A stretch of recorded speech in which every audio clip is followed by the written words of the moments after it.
Testifies a drunk driving crash involving a former high-ranking police officer changes the course of a teen's life.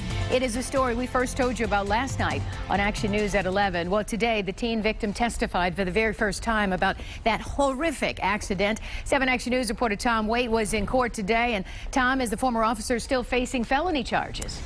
And that is the big question tonight, Carolyn. This former lieutenant detective sat in court today and listened to some powerful testimony.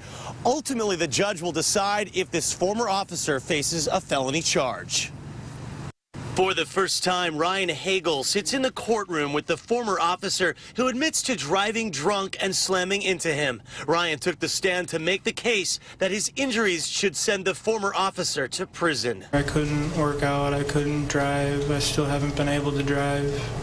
I wasn't able to return to school or take any of my classes to finish my senior year or do anything with my senior class. Ryan says his injuries are both physical and mental. I have constant headaches.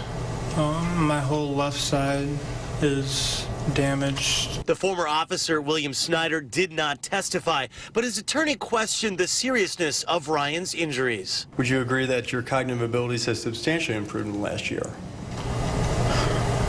I wouldn't really say substantially, but they have definitely improved. Until today, Ryan had never taken the stand, and because of medical records requests, this case has been delayed for over a year. The crash here on this New Baltimore road actually happened back in December of 2011, in the middle of Ryan's senior year. The officer had a BAC of .22. As we first reported last night, the head-on collision ruined the end of high school for Ryan. He couldn't go to prom, couldn't go on senior trip, couldn't do, any of the fun stuff you do your last year of high school. The big question now, will the judge allow a trial on the more serious charge of OWI causing serious injury? It carries a possible 5-year sentence. The prosecution will have to prove Ryan has permanent or long-lasting injuries. Even when on a good day, it's a 5 or a 6. Our contention is, and what we're disagreeing with the prosecuting attorney is, in regards to the injuries sustained by Mr. Hagel. There's a certain threshold which needs to be met, whether or not this equates to a felony charge.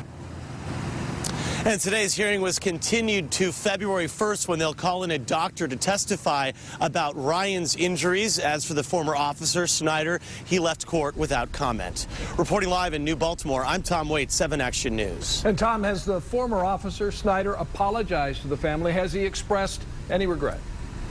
Well, his attorney says he's expressed regret and said that he's very sorry for what happened, that he worries all the time about this young man.